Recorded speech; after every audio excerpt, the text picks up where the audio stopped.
জীবন্ত আছে? ও সাবাস সাবাস সাবাস সাবাস।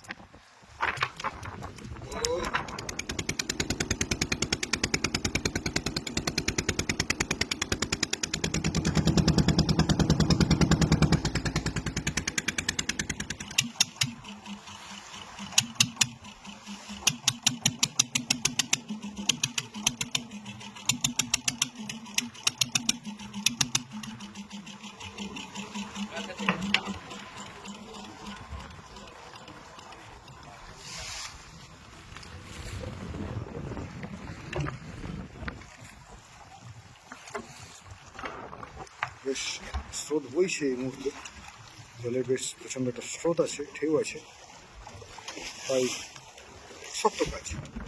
জালটাকে ধরা হলো ফার্স্ট, এরপর জালের নিচের অংশের দড়ি ধরে টানা হবে, জাল নিচের অংশ থেকে উপর দিকে উঠবে। দেখতে থাকুন বন্ধুরা, জালের নিচের অংশের দড়ি ধরে টানা হচ্ছে। হ্যাঁ হ্যাঁ, ইলিশ আছে? ও, জাল কিন্তু হাত দিয়েই কিন্তু আমরা ইলিশের সন্ধান পেয়ে গেলাম এই জালে। বন্ধুরা দেখুন, দিকে এগিয়ে যায় ওদিকটাই। হ্যাঁ, এই যে আটকে আছে, হালকা নীলাভ সবুজে জলরাশি, সাদা জাল নিয়েছি, সেই জালে আটকে থাকা ইলিশ।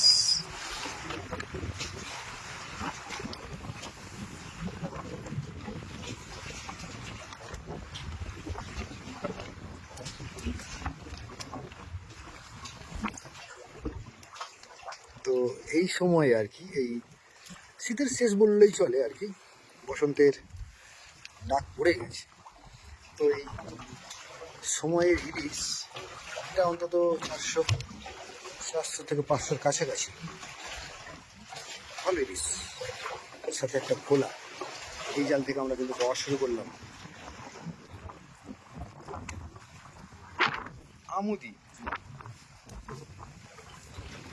একটা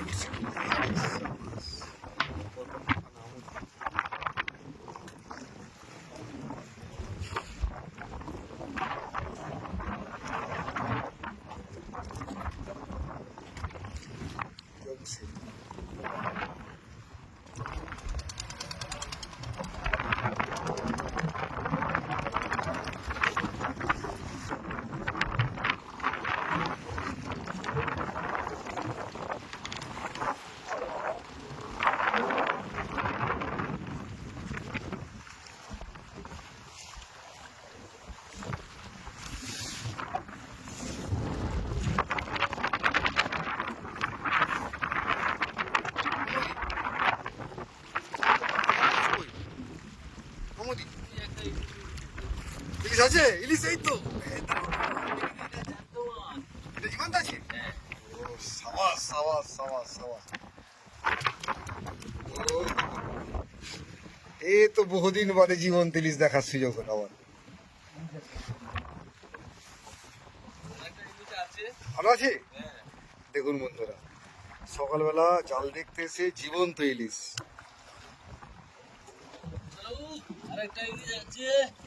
এই যে নড়ছে এখনো, আছে, আসছে, সাবাস, ওই যে দেখা যাচ্ছে। এটা দেখুন বন্ধুরা, আপনারা কিন্তু এখনো নড়ছে।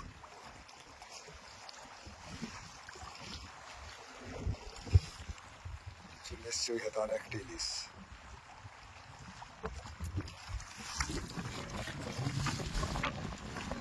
তো এটা জাস্ট মন ভরে গেল জীবন্ত ইলিশটা দেখে।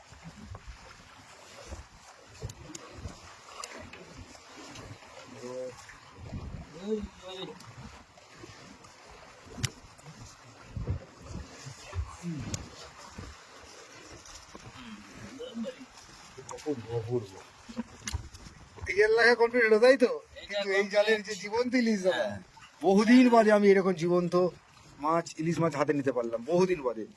সেই বর্ষার সিজন, তারপরে এই প্রায় ফেব্রুয়ারি মাস।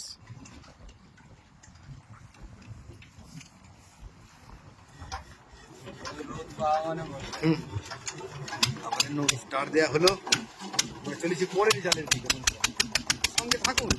দেখি আমরা আর জীবন্ত ইলিশ পাই কিনা।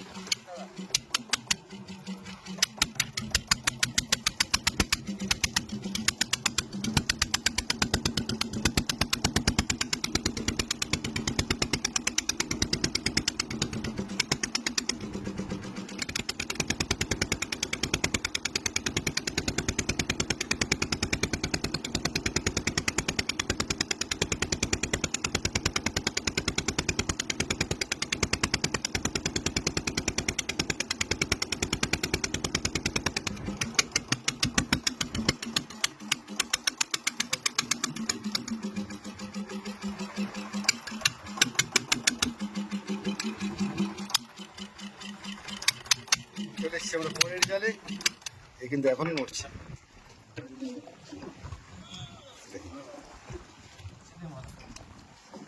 সত্যি এটা যদি একটু জলে রাখা যেত অনেকক্ষণ ধরে কিন্তু আরো এই নড়াচড়া করতো কিন্তু।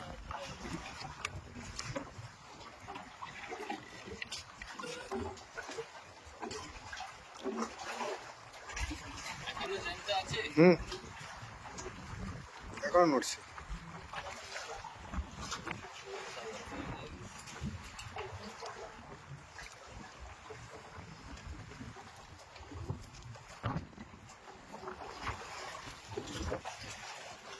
এই হলো আজকে জালের ইলিশ, প্রথম মাছ, 4 নম্বরের প্রথম মাছ চাকলে। সাবাস সাবাস। এতক্ষণ তো ইলিশটা দেখে তো মন ভরে গেল, ছোটটা ছিল দেখছিলাম। ও হো হো, একটু বড় সাইজের চাকলে দেখেছেন বন্ধু, এটা হচ্ছে চাকলে মাছ। চাকলে মাছের কি অন্য কোনো নাম হয় দাদা? এই চাকলে মাছের কি অন্য কোথাও অন্য কোনো নাম হয়, জানা আছে কিছু? এর নাম হচ্ছে গুড়জালি। ও গুড়জালি, ঠিক। এই গুড়জালির নামটা খুব ফেমাস নামের, খুব মানে যাকে বলে অনেকে গুড়জালি বলে আর কি। এই দেখুন আমুদি, দেখুন আমুদের রংটা দেখুন বন্ধুরা আপনারা, কত সুন্দর ফ্রেশ আমুদ, ছকছকে চকচকে। তো এই জীবন্ত মাছ, এই যে টাটকা মাছ, এই মাছের কিন্তু টেস্টই আলাদা। বাজারের মাছের সাথে এই মাছের কিন্তু আকাশ আর পাতাল তফাৎ, দেখছেন রং ঝকঝক করছে। এটাও বেশ ভালো ভালো সাইজের, এটাও ভালো সাইজের। এই জামুদি, এটা হচ্ছে চাকলে বা গুড়জালি, আর এই যে ইলিশ, এই জালের 3খানা ইলিশ। লাভলি লাভলি, জাল দেখা চলছে আমাদের। তো দেখতে থাকি বন্ধুরা শেষ পর্যন্ত এই জাল থেকে আর কি মাছ। বলতে বলতে একটা চলে এসছে পায়রা চাঁদা বা পায়রা চালি বলে, তাই তো তোমাদের? পায়রা চালি বা পায়রা চাঁদাও বলে অনেকে, যাই হোক। তো বেশ সুন্দর দেখতে, কিন্তু এই মাছটার কিন্তু টেস্ট নেই। আমি এই মাছ খেয়েছি, খুব একটা ভালো টেস্ট নেই, ওই জন্য দামও কমে। মানে মাছটার একটা আলাদা রূপ আছে, বেশ আগের মতো ছাপ ছাপ ছাপ ছাপ দাগ।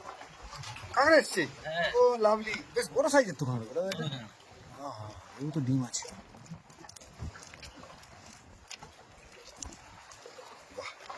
সমুদ্র কাঁকড়া এইভাবে জালে, মানে তার মানে এই জলে এই কাঁকড়া তাহলে মানে এমনি ভাসে? ভাসে, তাই তো? শীতের সময় ভাসে, শীতের সময় ভাসে, ভেসে ভেসে ঘুরে বেড়ায় আর কি। আর এবার এবার যে চড়ে চলে যায় যখন, তখন আবার ওই ওখানে গর্তে থাকে, আবার গর্তে থাকে। কাঁকড়ার তখন দাম আছে ভালো? হ্যাঁ, বর্তমান দাম ভালো আছে, মিনিমাম 400 টাকা। না, 100 গ্রাম কাঁকড়া আমাদের 500 টাকা। 500 টাকা। ও, তারপরে তো তার উপরে বড় যেমন তেমন দাম। কিন্তু বিভিন্ন মানুষের অভিযোগ যে মৌসুমী দ্বীপে কাঁকড়ার দাম অনেক বেশি। এটা কেন? এই অভিযোগটা কেন? মানে তুমি যখন দামটা বলছো তখন কেউ না কেউ তো কিনছি, সেই জন্য তুমি দামটা বলছো। চলে গেল। আর এই পায়রা চাঁদা কিন্তু এখন ছটকাচ্ছে।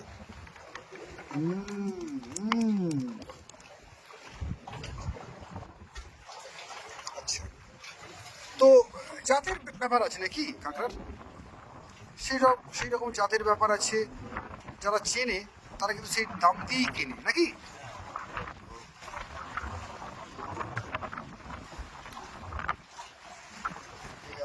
লাফাচ্ছে বেশ।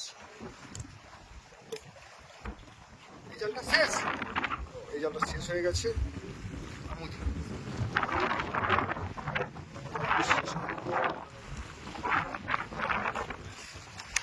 এই ম্যাকরেল মাছ আপনাদেরকে দেখাতে পারলাম, বহুদিন বাদে আমি এই মাছ এই নদীতে এই জালে পেলাম।